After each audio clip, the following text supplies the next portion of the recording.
What's up guys, how's it going? Welcome back to another video. So today we are looking at the Bisonte C45, brand new premium that just came out. It's the first in a line of new Italian heavy tanks. It has this really cool mechanic I can't wait to tell you guys about. So what we're going to do in this video, we're going to check out the stats, we're going to look at some gameplay, and we're going to talk a little bit about the tank as we go.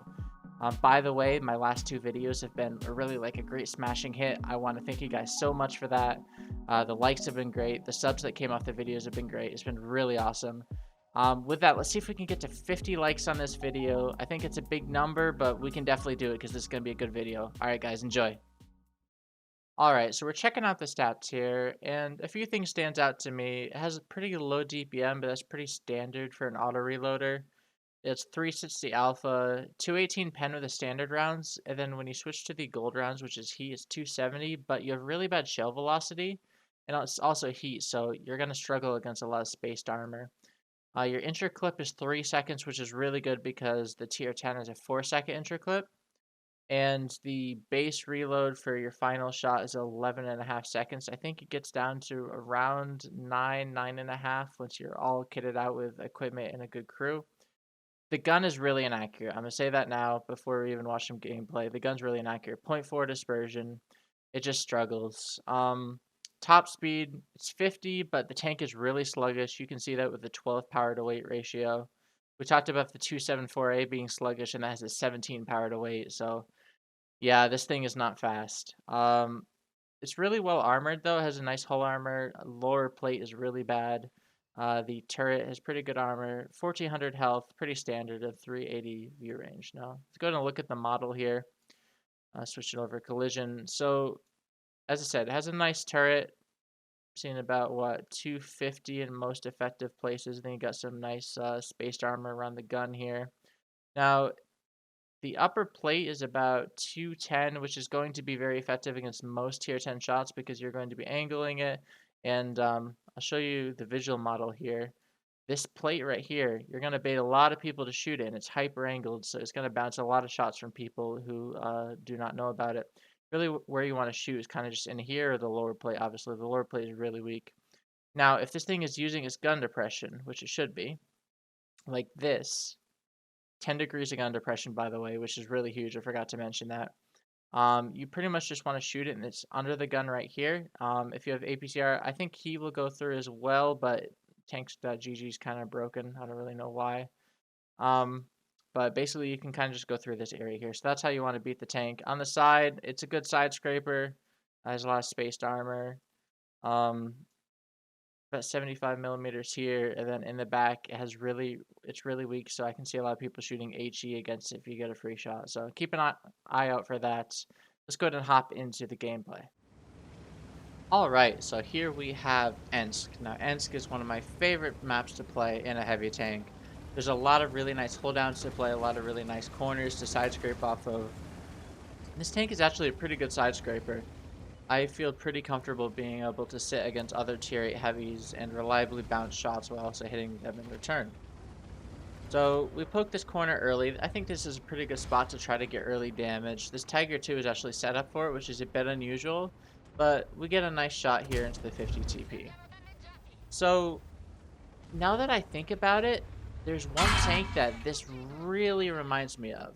The Bisonte is a lot like the T77, that American autoloader heavy tank.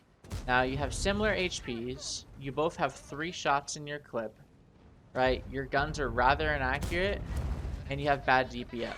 Very similar tanks, and I find it kind of interesting that Wargaming would release 2 very similar tanks in such a close period of time. So I kind of wonder what's the deal with that.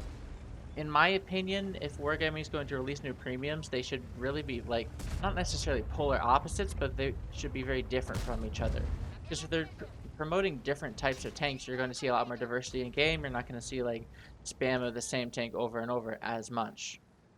Alright, so now that we're reloading, this brings me to talk about the new mechanic that's going to allow you to reload faster after firing. Alright. So I want you to pay attention to the reload nets to my shells here. See that little white thing there? Pops up. Those brackets are white. When those brackets turn white, that means that your net's reload firing, if you fire within those 2 seconds that the brackets are white, will be halved. So let's say you fire 2 shots, right? So you fire your first shot, and then you're waiting. It goes white, and you fire again. Your second reload there is going to be halved, and basically, I think it will be like go from like 12-second reload to 6-second reload. So it's going to be a really big benefit. Now you should still always try to reload your final shell there if you can, because it's still gonna, help you reload a lot more. But there are going to be those times where you just have to get that shot off, and not having to wait an extra 6 or 7 seconds for your tank just to bring back that one extra shell is so nice in that autoloader. Now in the tier 8 version, you only have one of those brackets. Basically what that means is you have to get to 2 seconds, else you'll still have to do the full reload. I know in the tier 10 version there's multiple brackets, so there's different like layers and tiers of it. So I think if it's something like you wait like 5 seconds, you get like 2 or 3 seconds after reload, something like that. It's all rather kind of complicated. I had to like look into it a little bit to really understand how it worked. Right here is what I'm talking about. All right, here we spot the arty. We wait after 2 seconds. It's white. We fire, and you can see our reload drops down to 6 seconds for the next shell. Very interesting. So because we did that, look, we have another shell ready to go. So basically, you should not use it all the time. Like, don't plan on using it every shell because you want to get as many shells as you can. Took the kill on the tiger there. But it's a really cool mechanic that you can use to really get an advantage on your enemies and get shells out quicker. So I think it's kind of cool. It's going to take a little bit of getting used to, but I'm sure as a community we can figure it out. Alright, we're going to go watch the next game now. So I think I chose this clip because it really just demonstrates a lot of the strengths and weaknesses of the tank. Now, I think like the obvious comparison is the Progetto 46. That's the tier 8 medium version on the Italians. And the advantage that the Progetto has is that it can clip out and has a really quick reload, right? So pretty much you can shoot all your shells, and even though you shoot all your shells, you're still going to reload that last shell pretty quickly. But the problem with the tier 8 heavy is that last shell takes forever. It's over 14 seconds, and when you're only hitting for 360, a 14-second reload is not beneficial. So you're going to see me a lot this game firing all my shells like I just did there, and really just having to sit and wait for the reload. And I guess it's the price to pay for it being a tier 8, right? But that does get me to worry a little bit about the tier 10, because if you get greedy and you shoot 2 or 3 shots, you're going to really have to worry about your reload. And it's kind of the same with the Progetto 65 now, the tier 10 medium tank, because that tank got nerfed so hard now that if you do shoot all your shots, the reload is just astronomical. It's just really not a good tank anymore. And I'm kind of wondering if the tier 10 is going to be relegated to that same thing. So we're showing the mobility here. We're doing about 35 moving around the map. The terrain's not too rough or mushy, so we don't have to worry too much about getting bogged down. And we're gonna go to this nice hold down spot here. You should really be trying to use hold downs in this tank. The turret is really nice. You might not bounce a lot of tier 10 shots, but against even some tier 9 tanks, you can pretty much rely on it to bounce most shots. And just looking at the map here, they have the KV5 on the cap, and they have 2 arties, so I did not want to stay in the middle because those 2 arty had already shot me really hard earlier in the game. We go for this cross here, and I think I snap one off. No, we don't. Okay, so we knew that the Pershing is here. The KV5 bounces our side, and we didn't want to poke over because they have an E25 there, potentially more tanks. Now the Pershing fires. We poke up on them and bang. Alright, so now that we're in a good position, we can start to use this tank's gun a little bit more, because I really like this spot because you can sit behind the bushes and you usually won't be lit if you poke. So right here we poke on the KV5. He's not looking at us. Get one shot into him and go for the finish. And I don't know how that shot penned. KV5 gun, or the shooting through the KV5's turret is like not very reliable, and we weren't even shooting gold, so I guess you just have to take it, right? Don't question it when it works. Alright, so we're on cap now. We're down a couple tanks, and Usually this is not a good situation to be in, but because this is encounter, we control the cap, and having a guy on cap is really good because it's going to force the enemy team to overcommit into our gun, and we're in a really good position to punish that. We're top tier. For whatever reason, a T-44 crosses. Get the shot into him. Now, this is like another good situation for the tank, right? Because with our limited mobility, we don't have to drive around the map to go find a tank, right? You know, as a heavy tank, you should really be careful with putting yourself in the right position from the beginning. I guess one instance I can give you is when I was 3-marking the 279, my least favorite thing about that tank is the mobility, and that tank pretty much has it all, and the only thing it's not good at is mobility.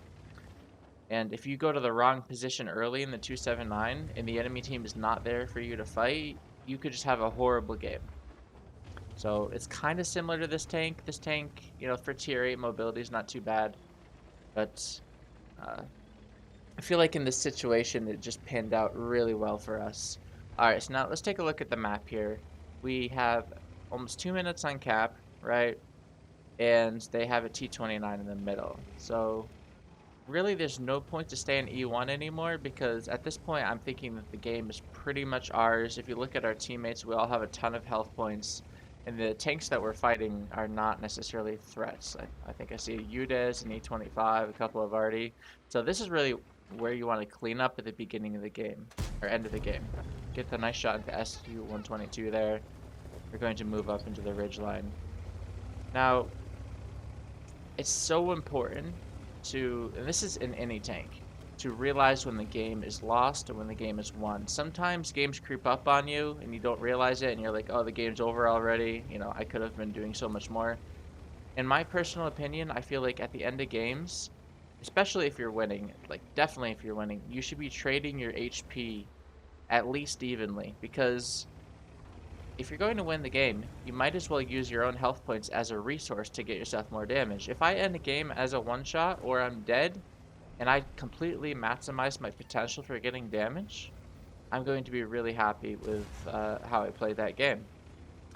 If I just sat in the back, we won the game, and like 3 tanks died that I could have been shooting, you know, that's not a good place to be. So, anyway, getting back to the game. We killed the last tank there, 8 kills. We have a Radley Walters medal. Really good game. Hope you guys enjoyed it. I will see you in the next video. See you later, boys.